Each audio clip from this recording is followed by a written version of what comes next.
परमात्मा प्रसन्न हो गए आप पर, क्योंकि आपके लिए इस अनमोल ज्ञान को आप तक पहुंचवा दिया। ये काल के दूत और ये काल भगवान कभी भी इस ज्ञान को आप तक नहीं पहुंचने देता, क्योंकि इन काल के दूतों, ऋषि, महर्षि, नकली गुरुओं, मंडलेश्वरों को उसने इसीलिए भेज रखा है कि जनता को सच्चाई का पता नहीं लगने देना, ये बोली आत्मा मानव को। और जिस कारण से वो काल प्रेरित होकर के इस सत्य का घोर विरोध करते और करवाते रहे हैं। लेकिन अब परमात्मा की कृपा हुई है कि समाज को शिक्षित किया जाता न पहले, नहीं तो ये पहले सन 1398 से सन 1518 तक परमात्मा यहाँ आए रहे और यही ज्ञान बताया करते थे, जो लिपिबद्ध करवाया गया था, जो आज दास आपको पढ़ पढ़ कर सुना रहा उस मालिक की महिमा को।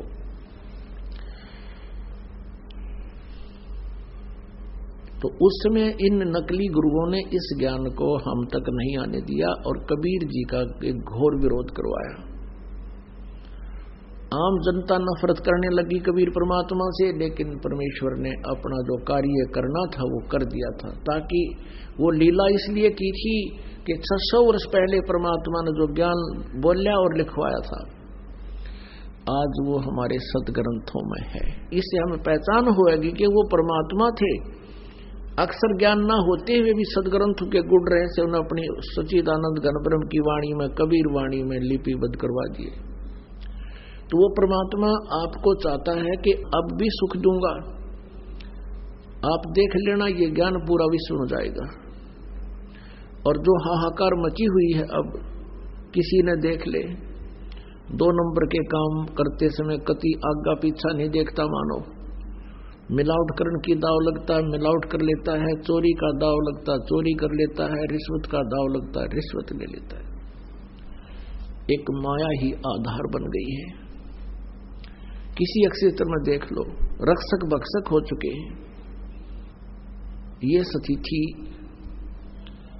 जो वर्तमान में अब मानव की हो चुकी है, ये बहुत क्रिटिकल स्टेज आ गई है। इज्जत रही नहीं, बड़े छोटे की शर्म रही नहीं, और माया के लिए आप देखते हो इतनी इतनी घटनाएं सुनते हैं।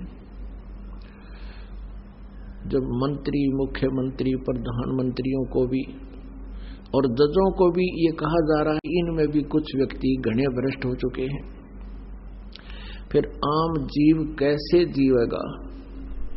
उसको क्या आधार रह गया फिर जीने का? तो पुण्यात्मा, इस काल भगवान का तरीका है दूसरा, ऐसे दुष्ट लोगों को सेट करने का। इस काल का तरीका है जैसे परशुराम जी को भेज दिया, उसमें यही स्थिति आ गई थी जो वर्तमान में इन राजनेताओं की आ चुकी है। तो उस समय उन्होंने क्या किया कि वो सब दुष्ट हो गए थे, अक्षत्रिय लोग। विष्णु लोक से एक पुण्यात्मा भेजी गए थे और परशुराम जी ने सभी अक्षत्रियों को उनको काटा था, फरसे से मूछ दिया था, कती काट दिया था, और पूरी पृथ्वी पर कोई उन्नकमी आत्मा छोड़ी नहीं थी।